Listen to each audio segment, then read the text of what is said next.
I think Gaza is a shocking moment in world history, that the entire globe could literally turn a blind eye to such severe violations against civilians, journalists, children. It's obscene. It's a blot of shame that our generation will need to live with.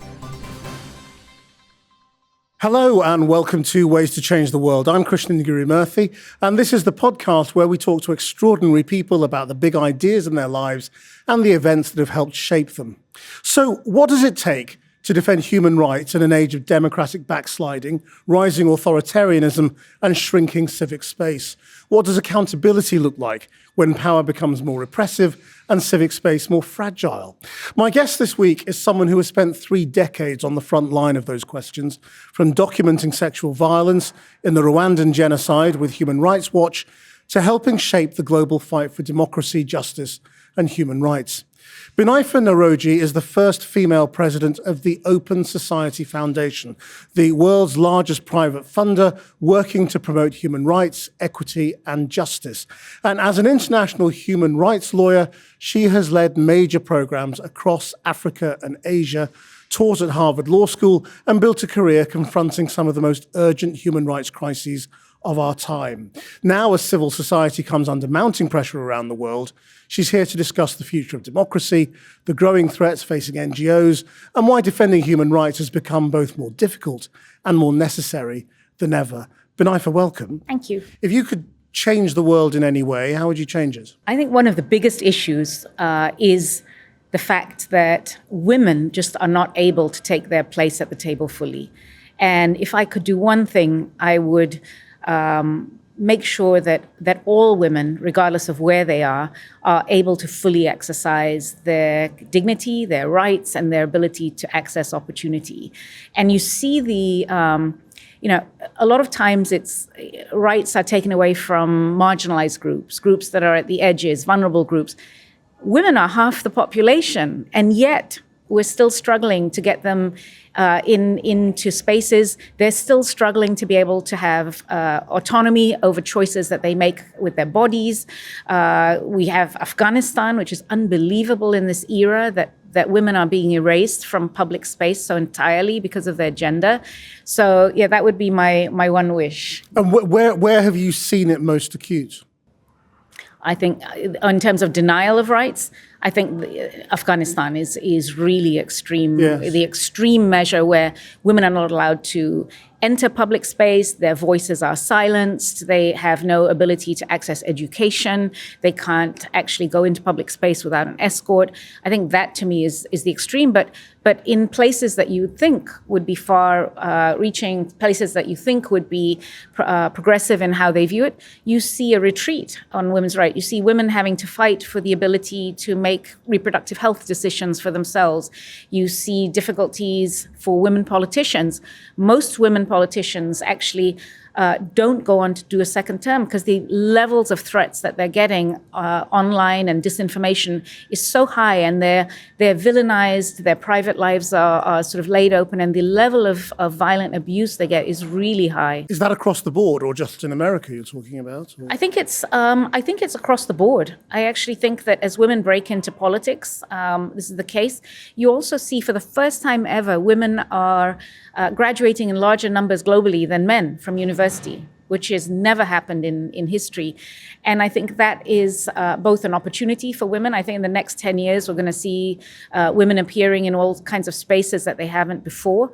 But it's also creating this backlash where suddenly, this kind of sense that somehow men are being shortchanged with the success of women. It's a win-lose situation, and it's creating a sort of kickback as well on that. I mean, I want to talk about your earlier career as well, but right now, you are theoretically, on paper at least, enormously powerful. Because you sit at the head of this organization, for whom George Soros, the billionaire financier, is the man who set it up with his enormous amount of money, and you are able to put a huge amount of money into different projects. I mean, just tell us a little bit about what it is you do and what are the resources available to you. Okay.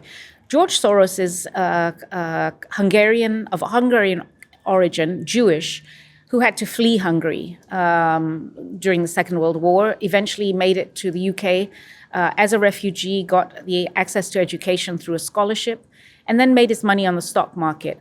But he understood very early on that wealth alone will not protect you, having had his own experiences and then also watching Eastern Europe. And he's devoted his fortune to the concept of an open society, which is what is an open society, one in which freedoms of expression and association are accessible, where the idea of critical debate and discussion is encouraged to find solutions. And it comes from the philosophy of Karl Popper, who wrote a book on the open society that George Soros read when he was a student at LSE.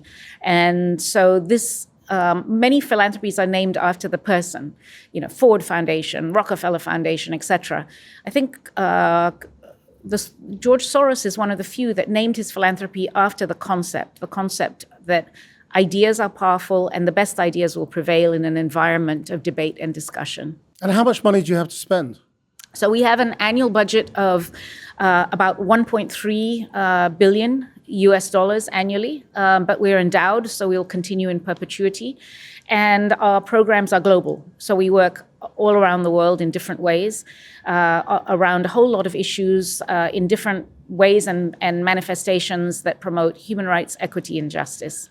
And so what kinds of things and organizations are you funding?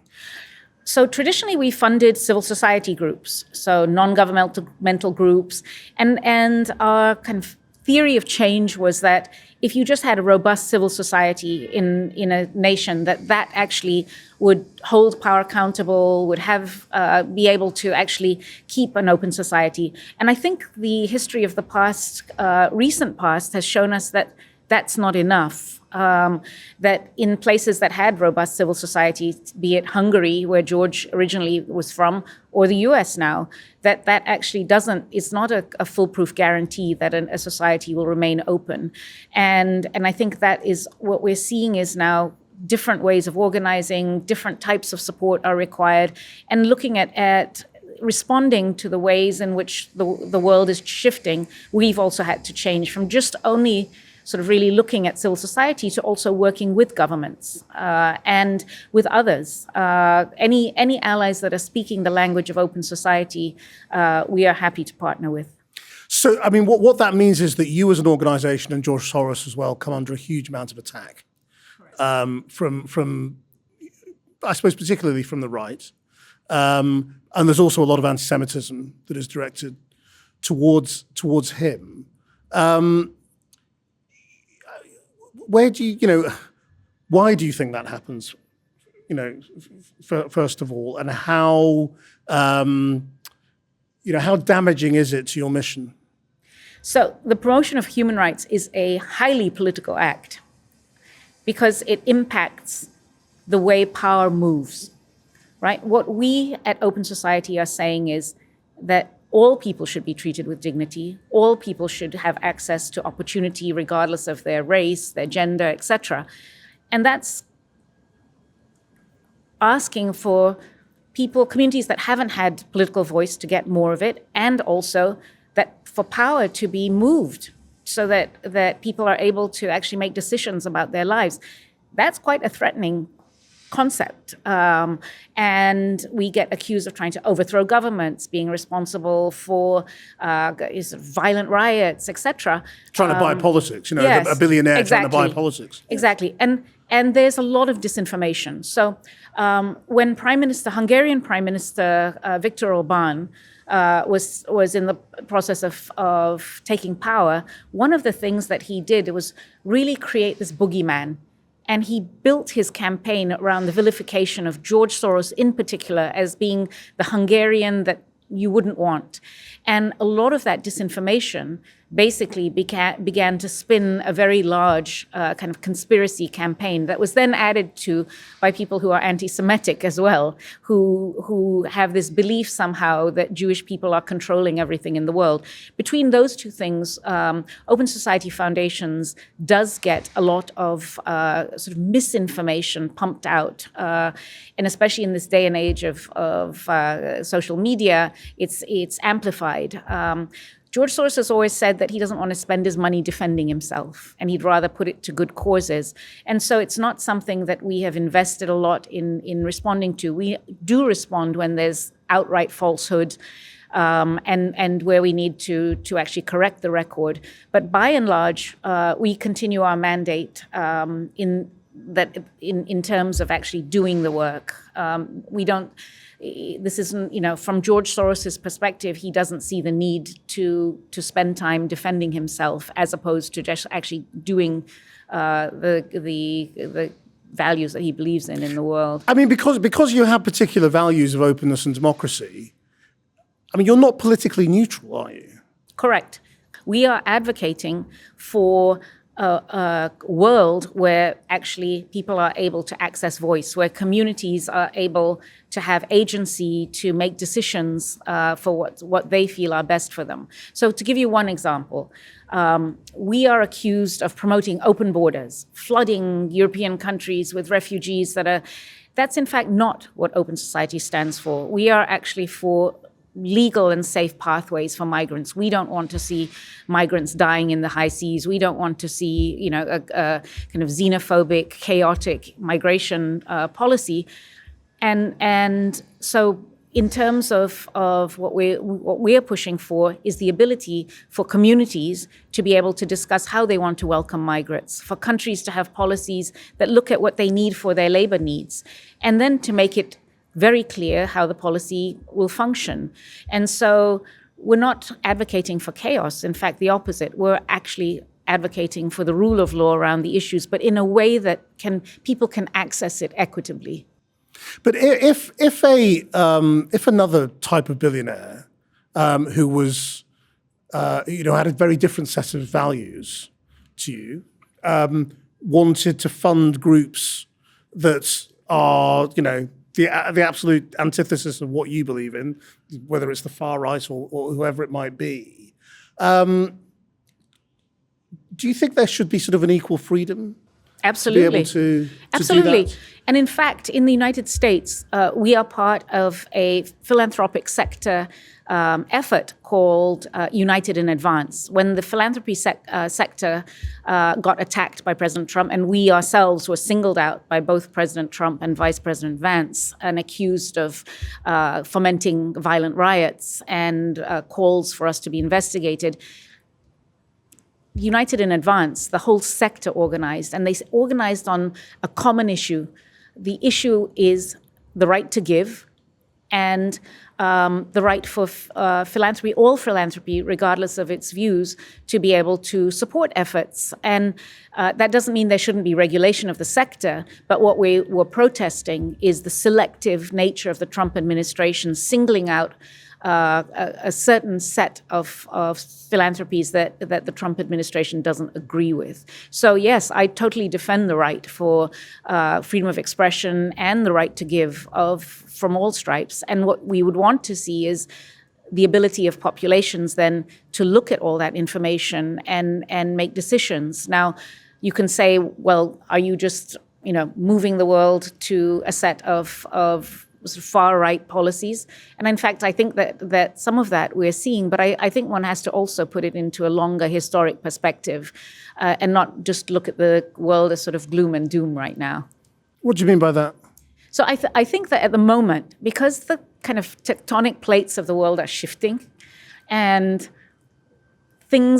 hard-won gains that we've had since the Second World War in terms of international standards for human rights, in terms of gains made for different groups, there's a sense that human rights is on the retreat, that we're losing everything that we've all the gains that have been made on this front.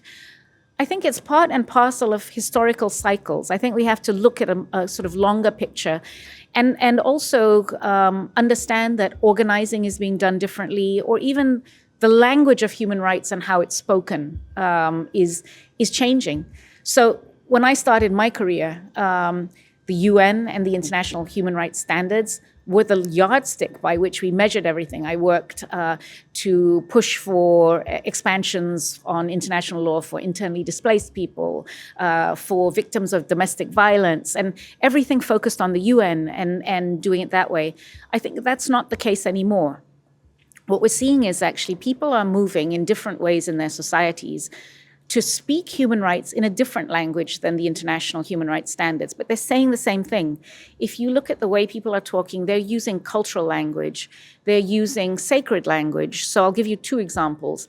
The first is in Latin America.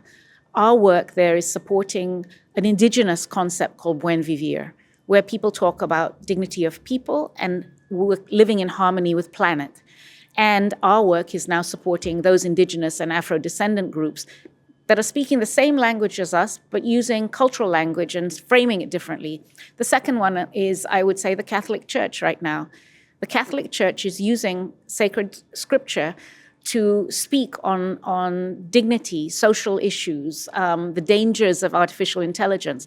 They are talking the language of human rights. They're not using the UN standards, but it's the same thing. So I think what we have to start doing is listening carefully to see how it is that the concepts that we stand for, the ideas of equality, of justice, of dignity, are being expressed, and support those efforts. And not so the erosion of international law and the UN is perhaps not quite the disaster that it may seem. Yes, I mean, I don't want to paper it over as something that's good. I mean, clearly, we need a United Nations that's functional and that actually can assist people who have no voice. I mean, if there was no, for instance, if there was no international criminal court, people from Afghanistan or Myanmar have zero recourse to justice in their own national systems. And so we still need that, but it can appear in other places. And I think what we're seeing is regionally, it's appearing in different ways, even ways of organizing. When I look at the Gen Z and how they're organizing, when I talk with young people in Bangladesh or young people in Senegal, they're speaking the language of open society, of human rights, of wanting democratic practice. And these are young people who've never seen a democracy, never lived in a democracy, but they understand that that will be something that they would like. And they are at great risk to themselves and with a lot of courage coming out in peaceful protest, being mowed down, and actually succeeding in governments falling, which is quite incredible. Now, those Gen Z, they don't organize in the way that we've had organizing in the past. They don't register an NGO. They don't ask for foreign funding. They're organizing with a much more democratic leadership. They work in the social media space before they come out in protest. And they're making strides. So when I meet those young people, I'm quite inspired by their courage and their moral clarity. So how do you support a diffuse organization like that doesn't have a central structure and a constitution and a board and all those sorts of things? So I think that it's a good reminder that we don't have to support everybody in their ways of organizing. And sometimes actually philanthropy and money can kill an organization or an organizational effort. There is an art to philanthropy where it's not just a matter of sort of giving out money. Too much money can kill an effort. Too much money can create division.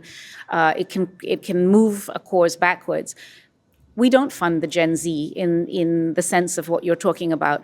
But when they get shot or when they're arrested and can't afford bail, the network, the infrastructure that we've built over decades of organizations that provide legal aid or that provide medical care to protesters, that defend human rights defenders that need to be taken out of dangerous situations, that infrastructure is still there.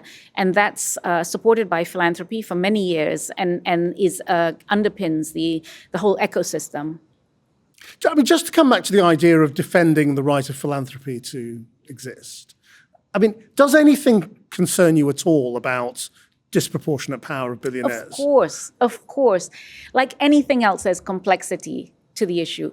There's contradictions to the issue. First of all, the fact that There are people in this world who can make such huge amounts of funding in a moment where there's so many people who live in poverty. So that inequality gap that we're seeing is widening is already itself an injustice, right? But the point is that how people use their wealth. There are different ways you can use your wealth once you're wealthy. And frankly, I would prefer to see somebody who's wealthy using their philanthropy to promote the aims of human rights and justice rather than for other things. So, but it also raises other issues about credibility, about legitimacy. What legitimacy does a foundation, a private foundation, have to come into a space? And I think that's a very valid debate that needs to be had. You do want regulation. You want state regulation on where and how it can philanthropy can enter the space. What you don't want is discriminatory regulation that penalizes one type of philanthropy against another. You want sort of neutral of sorts regulation. And you also have to recognize, as when you work in the philanthropic sector, the power differential that you have, but also, at the end of the day, you are not a state, you are not a government. The electorate didn't vote for you, and also your legitimacy is only comes from standing as allies to people. So we are not saviors. We're not coming in but we find like-minded allies who believe in the same principles of human rights that we believe in, and we provide support to them. And do you think there is an increase in aggressive regulation that is targeting you, rather than sort of decent regulation that applies to everyone? So in the United States, where our endowment sits, a lot of our endowment sits, the answer would be yes. President Trump and Vice President J.D. Vance have both come out calling for the Justice Department to investigate us for corruption and for violent terrorism and violent riots. Now, these are falsehoods that that we don't support violence, we don't support terrorism. President Trump not only instructed his Department of Justice to investigate us, he also called on states' attorney generals to also, and that is a violation of the Department of Justice's mandate to instruct states to investigate. So this sort of executive overreach, this sort of selective calling out of one type of philanthropy versus another is problematic. Regulation that is on its face intended to regulate the sector is welcomed. When you talk about the arc of history and where we are in it, are you a 2 steps forward, 1 step back person, or a 1 step forward, 2 steps back at the moment? Yeah, so in my field of work of human rights, you have to be a professional optimist. And so I'm ever hopeful that in the end, the human spirit wants more than just the trains to run on time and wants more than just, basics, although basics are obviously necessary. I think there's something about the human spirit that wants art, that wants culture, that wants freedom to be able to live lives in whatever way you choose, as long as you're not impinging on somebody else's rights. But I also recognize that history is not linear. And rights are not a race that you win and then you can shut. These are any gains that we've made over history are from struggles that people have waged for their own autonomy, their own independence, their voice, and they can gain them, but they can also lose them. And I think what we're seeing is shifts of power now. I think it's an interesting time in the world because we're living at a moment where we are seeing global geopolitics changing incredibly, that countries that didn't have a voice, these middle powers that are emerging, and for better or for worse, are actually a new phenomenon that we're witnessing. Watching the sort of Western powers that presided over the system of international law that's governed us since the end of the Second World War, retreating from their own system and actually dismantling it and disregarding it. I think Gaza being the prime example of this is showing that there are shifts. The world is changing, but that is the world, right? The world always changes. The question is, can we move with the changing world sufficiently to ensure that the principles that we stand for will remain in terms of our future. So And you feel those principles are under severe attack at the moment? They are, but on the other hand, those principles were under attack in different times of history. We've had slavery, we've had war, we've had other.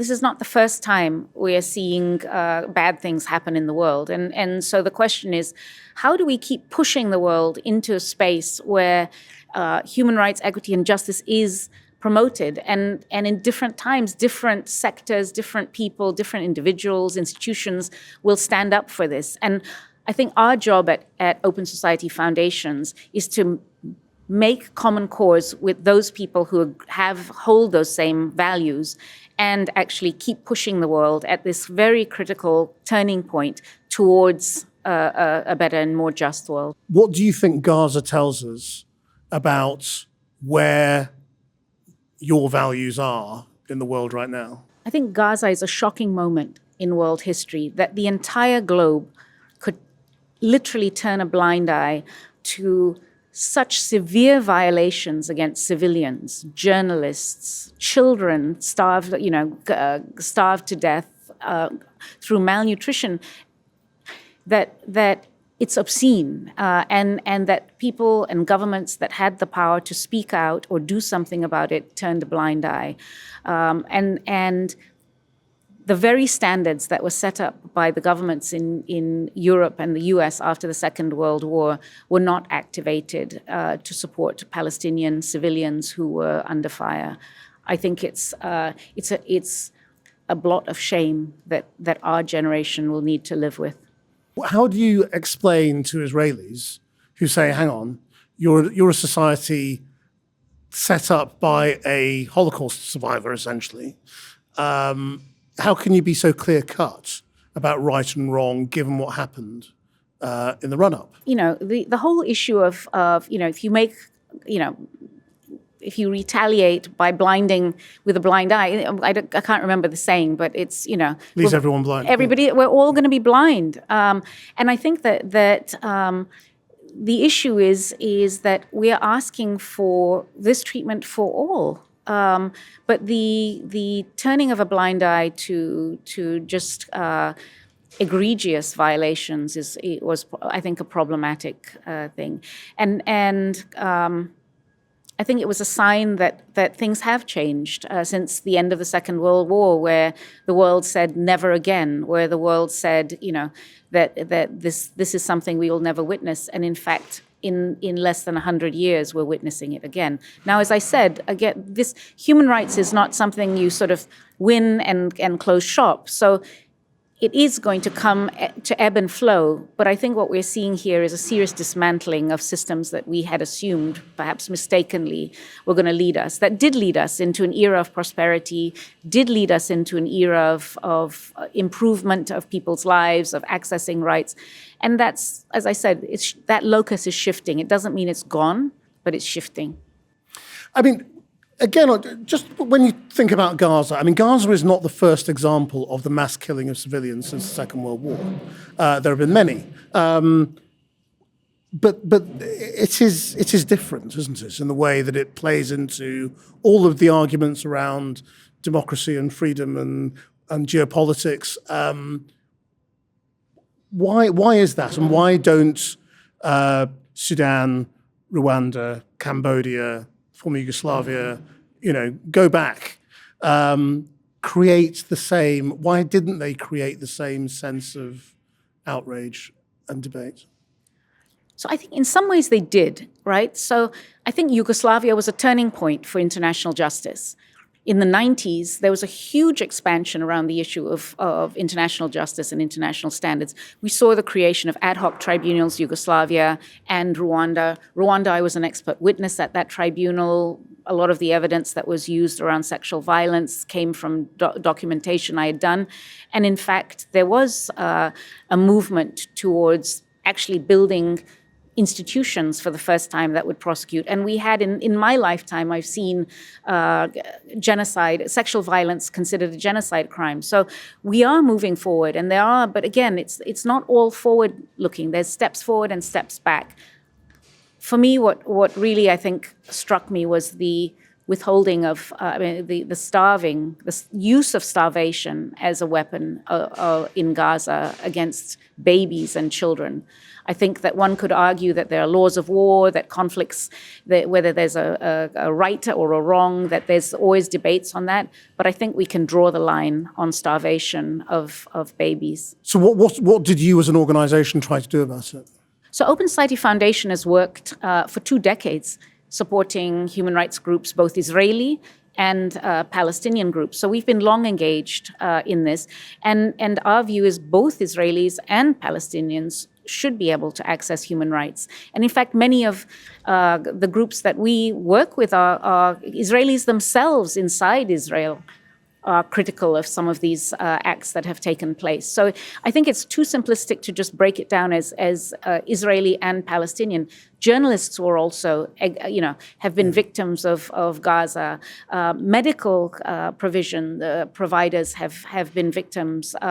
Food provision, food aid has become weaponized. And again, Gaza is one example. It's not the only example. And I think that different conflicts, for whatever reason, Ukraine is another conflict, again, where the act of aggression kicked off a conflict. Why does one conflict get more attention than another? I think it depends on, how you look at it, but various people own the media. Different conflicts are treated differentially. And so there are many reasons. It doesn't make the violation any less important in one place or the other. What about your own motivations? I mean, what brought you into this world? Of human rights? Yeah. So I'm a Kenyan. I grew up in Kenya at a time where there was a dictatorship. And President Moi sort of ruled with chilling silence. People who criticized in any way, university professors, journalism, would find themselves basically put in detention, tortured, severe torture, and there was just fear. I grew up in a society that was fearful. You couldn't even speak in a restaurant without looking over your shoulder. And that silence was shattered by a very small group of lawyers who began to take cases to the courts to get habeas corpus judgments, to get people out of detention and torture. So one of those people was my father. So I grew up in a house where families of people who've been detained would come knocking at the door at like 4 a.m, 5 a.m. to say, please help me find my husband. Or children of detainees would be at our house while their parents and my father would be trying to get them out of prison. And so very young, I was accompanying my father to court at probably age 14 or 15 for some of these habeas corpus cases. And at the time I was, as a teenager, I wanted to be a veterinarian. I actually studied science. And actually from watching how people can change a society from being a closed society to being one that moves towards democracy. And today, if you look at Kenya, it's a hard-won democratic space. Lots of issues, lots of complex challenges. But the Kenya that young people grow up in today is not the Kenya I grew up in. And it's the level of freedom of speech, of association, of people coming out on the streets to protest is quite incredible. And those are all gains that have been made by Kenyans themselves, making those demands with support internationally from allies. So I then went to law school.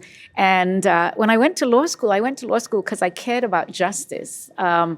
And I found so little of law school deals with the issue of justice. It deals with the issue of law and that distinction between law and justice. I eventually then moved, after I graduated from law school, to work for organizations that promote justice. So I've used my legal skills, not necessarily as a litigation lawyer, but to promote human rights. So when you look over the course of your career, I mean, this conversation makes me think of one I had with Richard Curtis, who said, you on the news, you focus on all the short-term disasters and all the things that go wrong, and you make the world sound terrible. But if you look over the long, period of time. When it comes to hunger, we're in an infinitely better place than we were 30, 40, 50 years ago, and all sorts of other metrics. Where do you think we are in human rights? Do you think we are still in a place where over the last 50 years or the post-war period, the world is a better place, or are we actually backsliding? Is the world a better place? It probably depends where you sit, right? And that will tell you whether the world's a better place or not. And in different times and different places, the answer is going to differ, which is, again, something about the dynamic field of human rights. It's not static. Today, a democratic government can shift. I think there are lessons we're learning that I think are worth looking at, but we will never have, we will always be an ebb and a flow and a push, and gains will be made by people who stand up and say, no, this is not acceptable. We cannot fall beneath this line. I think that there's also, a number of things we've learned along the way. We thought that free speech, free markets, free elections, those would all protect us in terms of human rights. And yes, of course, that has contributed to it. But we've seen, free speech isn't all good. We've seen the dangers of disinformation, particularly in this era of social media. We've seen elections don't necessarily mean democracy. People are electing autocrats and authoritarians. And what's the implications for human rights? And free markets, we said, let the markets define it. We hollowed out our government institutions and said, let the corporate sector do it. They do it better. And what have we ended up with? We've ended up with a world where the inequality gap now is so large that an individual person could own more than a nation, and that the international economic architecture is actively impoverishing people. And so I think that we have to also look at some of the things that we were complacent about in thinking that they would be automatic sort of deliverers of a more just order. So this requires, human rights work is both an art and a science. And good human rights work is done by people who are thoughtful and nuanced and understand complexity. And why do you think people are electing autocrats? I think it's a combination of things. I think when people feel there's a win-lose situation where there's scarcity, people gravitate towards simple answers. I think that power is shifting in the world, as I said, in terms of places that were considered sort of quote unquote first world, the West, are now encountering their own sets of issues. Other governments and other countries that were considered quote unquote third world are coming up in the world. So again, the world is shifting. It's a dynamic place. And the point is, we want everybody to be able to have voice. We want everybody to be able to access opportunity. And in places where they're not this year, we advocate for that. But maybe, like my experience in Kenya, in 10, 15 years, the nation transformed itself to actually being more democratic. And who knows, in another 20 years, it may reverse. The point is we want to build a cadre of people that share our values, that there should be justice, there should be equity, that human dignity is an important thing around which we should center our policies, our institutions, our ways of being, the education we teach our children. Where do you as an individual and as an organization stand on gradual change versus dramatic revolution? I've just come back from Iran, where there is a very active debate around from those people who don't like the way things are and don't want the Islamic Revolution, Republic to continue as it is, as to whether the future is long-lasting or change that takes a long time, that is democratically evolving, or something overnight. dramatic. Right. So again, answer is complex because change happens in all sorts of ways. Syria, one day Assad is there, the next day he's gone. The place opens up. The Berlin Wall falls. There are some things that we can't predict. And they just happen in that moment. And how we use that moment, I think, is critical to actually push on the door where there's an opening. On the other hand, delivering human rights to people and justice, it's a long, hard slog. And it's not overnight work. And it's going to require lots of people in different ways, in whatever their sphere of influence, to be doing that hard work, to put into place normative standards, to put in place to ensure implementation. So it's a combination of both. What I would say is, where there is violence in a change, and where rule of law is eroded, it's harder the disruption of a society has its own knock-on effects. You want to, as much as possible, avoid that, because there's collateral damage in when there's violence. So where that's happening, you have to arrest. Well, exactly. So again, talking about any of these conflicts that we see around the world, those struggles that are being waged violently have a toll on civilians, and you want to minimize that as much as possible if change can come through the ballot box. And I'm thinking now of, in Syria, violence was there, and we've moved to a better space in Syria, still very fragile. In Hungary, where people through the ballot box elected a leader that essentially was that stripped democratic defenses and safeguards, was voted out of office through the ballot box. And now the next administration has a chance to peacefully change that. That's to me a much better way of doing it. But every time a society turns a blind eye and allows erosion of rights in little ways, because most times you're not going to get the Russian Revolution, right? It's not doesn't happen that way. It happens the way we're seeing it. It goes down slowly. In little ways, liberties get pinched and taken away and curtailed, and people look away because it doesn't affect them, and they turn a blind eye, or they become obedient in an anticipatory way because they don't want them to be, to come into the spotlight. And at that moment, that is the moment to stand up and say, no, this is wrong. And sometimes it's one person. In China, you have a single person who stands up and says something, and they are convicted and put in prison for decades.